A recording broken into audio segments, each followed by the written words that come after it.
Agora eu quero falar com um adulto. Fernando Solera. Ô, Fernando Solera, cadê teu pai, Fernando Gaia Solera? Futebol, o melhor futebol do mundo é no 13! Você já tinha nascido? Bom dia, Milton. Claro que eu já tinha nascido. Lembro muito bem desse chavão dele. Bacana, né? É inesquecível, né, Milton?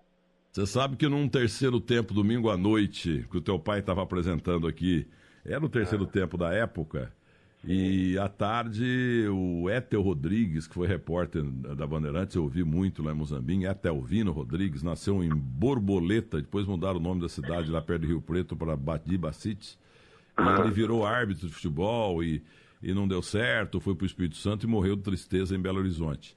Então, o teu pai estava apresentando o programa com vários cronistas e tal. Aí o J. Ávila chegou com uma informação de que... Porque no jogo à tarde, no Morumbi, inacabado, Santos e Corinthians jogaram em pleno tabu. E o Flávio, o minuano, Flávio de Almeida Fonseca, ou Fonseca de Almeida, ele fez um gol legal. E o Éter Rodrigues anulou, alegando impedimento. Aí o J. Ávila aí deu um quiprocó danado, o J. Ávila entra no estúdio e fala que descobriu que lá no prédio do Éter Rodrigues amanheceu uma caixa de sapato cheia de dinheiro. E ele deu essa informação. O Vadielu invadiu os estúdios da Bandeirantes aqui no Morumbi, queria saber mais detalhes, aí puseram o Éter no ar e ele confirmou, falou, ó, eu tava acordando, tocaram a campainha. Eu abri a porta, olhei, era uma caixa de sapato. Eu peguei a caixa de sapato, cheia de dinheiro. Peguei, guardei e fui dormir de novo. Mas quem que deu o dinheiro? Foi o Santos ou foi o Corinthians? Mas sei lá, amanheceu lá e achado não é roubado. Então deu um quiprocó desgraçado e foi no programa do teu pai, Fernando Gaia Solera, no domingo à noite, ali por volta de 68, 69, pouco menos, um pouco mais. Você sabia disso? Eu lembro mais ou menos de alguma coisa relacionada a isso. Um pouquinho antes da Olimpíada do México, né? Que foi em 68, não foi isso? Então, pode ter essa época mesmo, porque era o tabu, né? Porque foi antes, 68 para trás, porque o tabu acabou em 68, 6 de março, uma quarta-feira à noite no Pacaembu, Flávio e o Paulo Borges fizeram 2-0 e caiu o tabu. Mas foi logo no começo da Bandeirantes. A Bandeirantes começou com o transmitir futebol, a própria Band passou a existir mesmo em 67. No Robertão dos 67 transmitiu em branco e preto, como era tudo em branco e preto. Mas enfim, foi um momento marcante da vida do teu pai, que em 70, num pool Bandeirantes, Globo e Tupi, ele foi locutor da Bandeirantes, o Geraldo Zé de Almeida da Globo e o Walter Abrão da TV Tupi. Isso, exatamente. Memorável aquela Copa do Mundo. Mas o doutor Solera, quem gostava muito de você era o Osmar de Oliveira, que agora é nome de rua, do Jardim Carmen 5, na cidade de Guaxupé, tem rua Luciano do Vale, rua Lideraldo Luiz Bellini, tem rua Gilmar dos Santos Neves, rua Djalma Santos, rua Newton Santos, etc e tal, rua Zé Italiano, rua Milton Peruzzi. Eu queria dizer que eu estava lá em Minas Gerais e pela internet você me contatou dizendo que tinha uma novidade aí envolvendo o mundo médico esportivo. Diga do que se trata, por favor. Pois não, Milton. Realmente é uma novidade. Vai ser a situação mais importante ligada ao controle de doping, né? A preocupação nossa que a gente tem que ter com o controle de doping, nós vamos lançar pelo Conselho Federal de Medicina, que é lá em Brasília, né? Em cada estado, para que o ouvinte entenda, em cada estado tem o Conselho Regional de Medicina. E em Brasília tem o Conselho Federal de Medicina. Eu e o Pagura fazemos parte do Conselho Federal de Medicina, especificamente da Câmara Técnica de Medicina do Esporte. E esse ano, aliás, no meio do ano passado, a Câmara Técnica pediu que eu elaborasse uma cartilha. A preocupação nossa é com o doping involuntário, Milton. A gente tem que entender que muitas vezes a gente critica, a gente fala do jogador, fala do esportista no geral, mas às vezes existe o doping involuntário. Eu frequento todos os tribunais de justiça desportiva que envolvem jogador de futebol, isso já há muitos anos. Faz parte da minha atividade ligada lá à CBF. E aí o que acontece? Eu percebo isso com muita frequência, porque às vezes o jogador foi vítima de um doping involuntário. Mas o tribunal, ele não tem condições plenas de entender isso, né? Ele precisa acreditar na história do jogador, ele precisa de uma gestão de resultados, porque quando você tem um resultado positivo, Milton, a gente faz uma gestão de resultados. Muitas vezes a gente faz diligência no clube para saber como é que é o prontuário médico, o que o colega médico deu mesmo, se ele deu aquilo ou se ele só está falando que ele deu aquela medicação.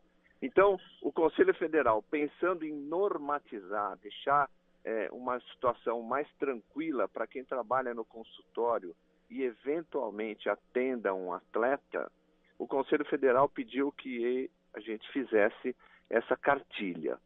E aí, desde o meio do ano passado, junto com um colega médico, que é inclusive médico da Ponte Preta, o Exorgi, estamos fazendo, elaborando, pegando a colaboração dos colegas da Câmara Técnica lá de Brasília, e ela ficou pronta. Então, no dia 11, não nessa sexta-feira próxima, na outra sexta-feira, haverá um simpósio com dezenas de médicos. A gente convidou os principais colegas que trabalham nessa área, que atuam na medicina do esporte, e nós vamos lançar essa cartilha, vamos fazer um simpósio onde a gente vai martelar muito a questão do doping involuntário para que a gente evite. Na verdade, a gente não consegue nunca eliminar, né? Mas nós precisamos, de uma forma muito contundente, evitar a presença do doping involuntário. Então, é muito importante que você me ajude, imprensa me ajude nisso, porque a gente precisa fazer uma força-batalha, né? Em primeiro lugar, doping é uma questão que a gente não pode abrir mão. Não há como a gente baixar a guarda. Isso eu sou absolutamente contrário. Jamais eu vou doutor, baixar a guarda. Desculpa interromper, mas eu queria colocar para o senhor duas coisas. Uma pró-atleta, outra contra os atletas do passado, vamos dizer assim. Pró-atleta é o seguinte, eu viajo muito, né, para fazer eventos e tal, corporativos aí, e cada lugar eu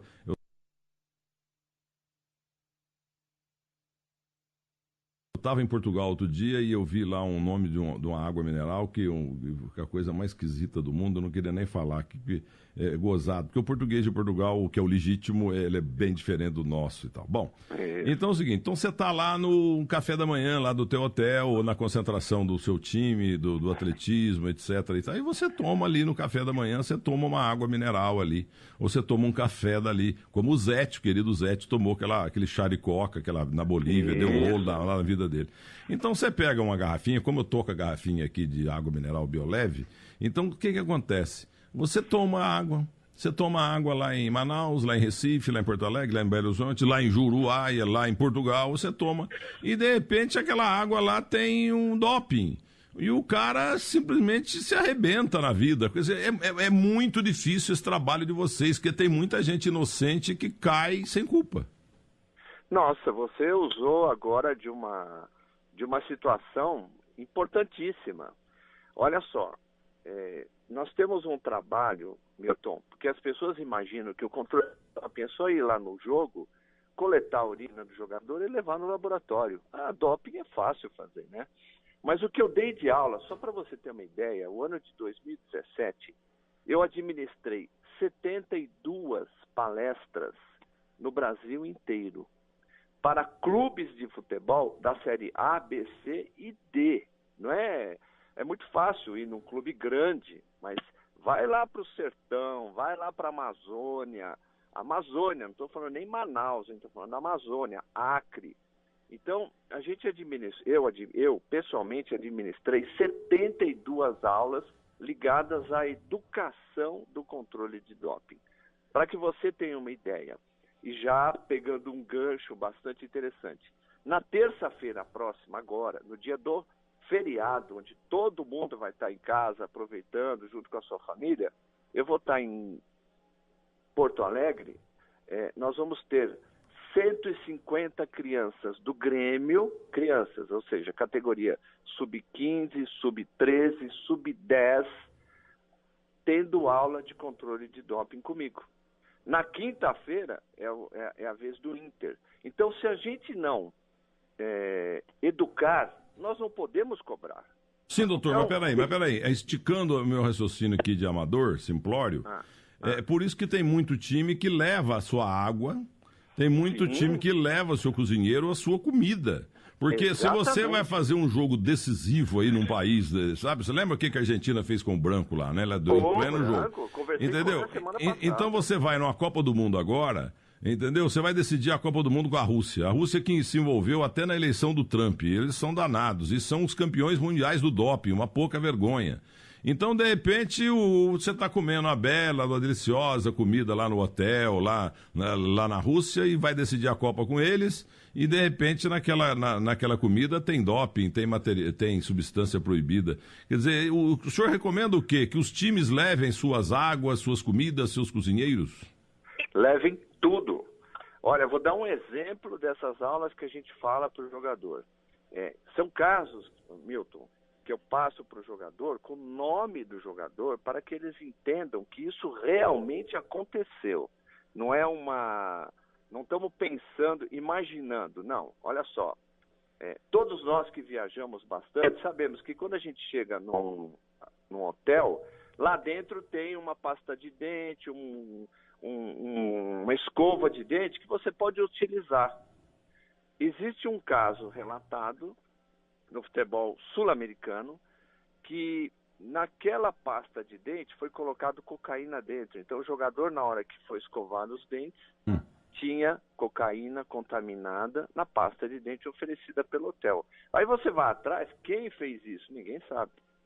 Não aparece, né, o dono da história. Então, até esses cuidados de higiene pessoal, a gente orienta o jogador.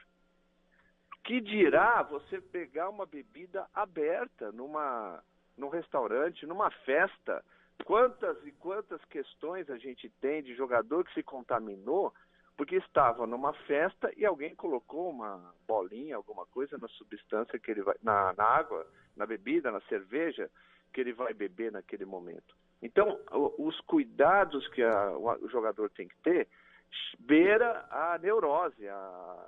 A gente precisa realmente ter um programa de educação. Se a gente não educar, é muito difícil cobrar, Milton. Ô, doutor, agora eu vou para o segundo item também da minha abordagem de amador, obviamente, mas uma pergunta simplória envolvendo, porque eu brinco muito que o dia que eu for presidente da República, eu vou caçar os títulos do Flamengo contra o Santos, contra o Grêmio, contra o Atlético Mineiro no começo dos anos 80, porque foi tudo um apito, entendeu?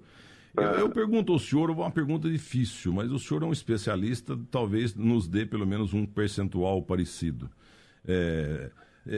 Utopia, mas digamos que teve tanto doping desde que se inventou o esporte, entendeu? Desde lá atrás, há 50, 100 anos e tal, tanto no esporte olímpico como no próprio futebol, que é o nosso negócio. Quanto que o senhor calcula de dopagem que tivemos, que na época não tinha essa tecnologia que o senhor hoje domina, que os seus colegas dominam no mundo inteiro? Quantos títulos e medalhas teriam mudado de mão? O senhor calcula, não? 50%, 40%, 50%, 60%? A cada ano, se a gente puxar ano a ano, hoje eu tenho uma estatística de 0,4% de doping no futebol. O ano passado eu tive um pouco mais, o ano anterior, e a cada década a gente percebe que isso aumenta. Então, essa proporção, se a gente extrapolar para o time que foi campeão, é muito provável que alguém ali se utilizou de uma substância ilícita. Mas lá atrás, doutor, nos anos 20, 30, 40, no futebol nosso, no futebol sul-americano, da Copa do Mundo, não tinha esse trabalho de vocês médicos. Não. Então jogava todo mundo dopado.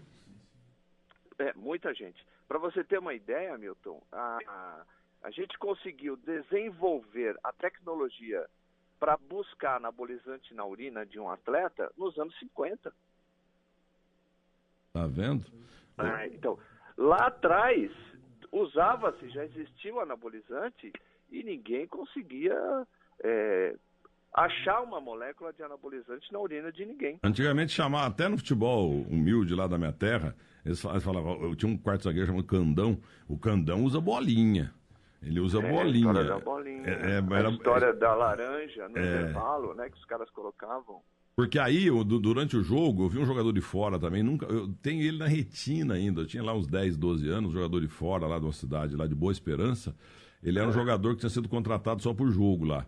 E ele simplesmente começou, doutor, ele caiu e saía da boca dele, pois eu lembro do que teria acontecido com o Ronaldo, né? Que o Ronaldo, parece que saiu 1 litro de gosma, né, lá em 98, lá antes daquele jogo Brasil-França, que ele acabou jogando, lamentavelmente, que tinha que ter jogado era o Edmundo. Então, que sai uma gosma, sai um negócio, 1 litro daquilo. E eu vi um jogador lá, todos nós vimos lá no Alambrado, lá em Muzambique, um jogador de fora, sabe, parecia um boi, saindo um monte de gosma branca. Aí a turma falava, é bolinha. Olha, hoje, Milton, eu garanto para você que o jogador de futebol brasileiro é o jogador mais vigiado do mundo. Nós temos algo em torno de 5.000 amostras coletadas no ano, em todas as séries. E quando a gente fala todas as séries, é Série D, é Série C, é Série A e Série B. Então, hoje, sem dúvida nenhuma, a partir do seu raciocínio, nós temos um esporte, no caso futebol, bastante seguro, mas não totalmente como eu gostaria de ter. Se eu tenho 0,4% de positivo, eu tenho, Milton Neves, 0,4% de fraude. E isso não há possibilidade da gente se acalmar. Falar, tá pouco, é muito pouco 0,4%. Não, é muito. 0,1% é muito, Milton Neves. Ô, doutor, naquela palestra que eu fiz para o OAB São Paulo, ali no centro de São Paulo, do Marcos da Costa e tal, estava o vice-presidente, o São Paulino também, doutor, me fugiu o nome dele aqui, Falcão, eu esqueci o nome dele, um São Paulino maravilhoso e tal, inteligente demais, vice-presidente da OAB de São Paulo. Ali eu comentei com o senhor algo que eu vou falar aqui agora, porque agora não é coisa de amador, não, é coisa que eu venho falando nas minhas tribunas há muito tempo. É o seguinte, vocês médicos e o doping mundial, vocês abordam apenas 2 jogadores por partida, entendeu? 2 jogadores. De cada equipe. De cada equipe. Eu entendo o seguinte, doutor, o dia, e vai acontecer, entendeu? Mesmo só com 2. Uma final, mas assim de Copa do Mundo, entre países peso pesado, tipo Inglaterra, Espanha, Brasil e Alemanha, Brasil e Argentina. Então a Argentina ganha no Brasil, ganha a Copa do Mundo do Brasil, ganha 2-0. 2-0 para a Argentina, aquela festa toda, Argentina campeã do mundo.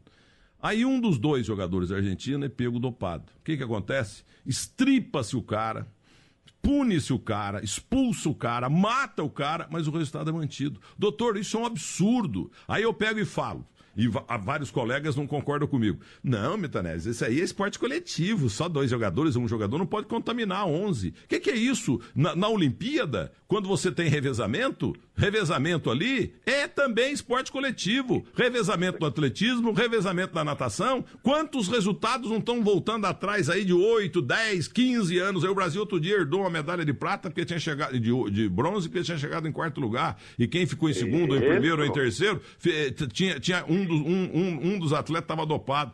Então, doutor, a FIFA, ela vai levar ainda 2 cacetadas na cabeça. Primeiro, vai morrer um jogador visitante nas alturas da Bolívia. Não sei como é que não morreu ainda. Não pode ter futebol lá. Pode até ter Copa do Mundo lá, porque as seleções visitantes vão se aclimatar, vão chegar um mês antes tal, e tudo bem. Mas para chegar hoje, para jogar amanhã, vai morrer um jogador lá. Aí eles vão criar vergonha na cara e proibir futebol naquelas alturas lá. E a outra coisa, vai acontecer, e não é só Copa do Mundo não, Champions League, que é uma coisa fantástica e tal, vai acontecer de um time campeão, uma seleção campeã, ter tido um jogador dopado e o resultado mantido. Aí o senhor vai ver a choradeira no mundo. Aí a FIFA vai acordar e vai colocar o seguinte, que é a minha tese, entendeu? Tá dopado? Perdeu os pontos. Tá dopado um jogador, perdeu o jogo, perdeu o título, perdeu tudo. Tem que ser assim, doutor. É assim na Olimpíada. Perfeito. A equipe do Bolt perdeu uma medalha porque tinha um atleta dopado, não a equipe inteira. Concordo plenamente. E por que isso não é feito? Vocês médicos que lutam contra o doping, tem que a regra tem que mudar. Estão metendo o árbitro de vídeo aí que já está atrasado um século, mas antes tarde do que nunca. Mas tem que ter isso também, sob pena do Brasil ganhar uma Copa do Mundo com jogador dopado e perder a Copa. Tem jogador dopado, o time dele tem que perder o jogo, perder os pontos. Exatamente. Hoje a legislação da UADA diz o seguinte: mais do que 2 jogadores dopados na mesma equipe, no mesmo campeonato, aí a sanção vai para a equipe. Mas eu concordo plenamente. Para mim, ou a gente passa a régua de uma vez e aconteceu de um atleta estar dopado, perdeu automaticamente os pontos, ou a gente vai ficar só tendo a sanção em cima do jogador. Concordo plenamente. Essa é uma bandeira que a gente pode levantar. E olha, o prestígio que nós temos hoje, por causa do trabalho que a gente fez aqui no Brasil com relação a doping, o prestígio que a gente tem hoje, a gente consegue alterar, mudar e pelo menos incomodar essa questão da legislação esportiva. Então estamos dando aqui na Rádio Bandeirantes espaço merecido para o 4º Fórum de Medicina do Esporte do Conselho Federal de Medicina, que eu queria que o senhor orientasse outros médicos que queiram participar. Eu vou dar o teu time aqui. Doutor Solera, Carlos Vital Tavares Correia Lima, é o presidente do Conselho Federal de Medicina, José Luiz Dantas Mestrinho, vice-presidente do Centro da Associação Médica Brasileira, doutor Jorge Saledarzi, presidente da Federação Nacional dos Médicos, doutor Valdir Araújo Cardoso, presidente da Federação Médica Brasileira, doutor Emanuel Forte Silveira Cavalcante, coordenador da Câmara Técnica de Medicina do Esporte do CFM. O que é CFM, doutor? Conselho Federal de Medicina. Devia saber, mas não sabia. Doutor Marcelo Bichels Leitão, presidente da Sociedade Brasileira de Medicina do Esporte e do Exercício, e doutor Emanuel Forte Silveira Cavalcante, coordenador da Câmara Técnica de Medicina do Esporte e do Exercício. Quem quiser participar, com quem fala, como é que faz? É só entrar no site do CFM e ter uma inscrição gratuita, aberta, para todos os profissionais da área da saúde e jornalistas. Qual é o endereço? Do site? www.conselhofederaldemedicina.org. Repita, doutor Solera. www.conselhofederaldemedicina.org. Muito bem. E o que o Fernando Gaia Solera é o melhor futebol do mundo? É no 13! Pelé! 10-0 pro Santos contra o Corinthians. O que ele está fazendo hoje? Então, meu pai, inclusive, vai estar presente. Eu convidei ele para que ele fosse comigo lá para Brasília na outra semana. Mas veja bem, Milton, meu pai está muito tranquilo, absolutamente lúcido aos seus 86 anos de idade. Não tem nenhuma doença, nada o incomoda, a voz continua a mesma, o raciocínio impressionante, Milton. Só que você fala para ele: e aí, vamos assistir um jogo, quer ir comigo? Eu te coloco lá, você vai? Não, filho, me queira bem.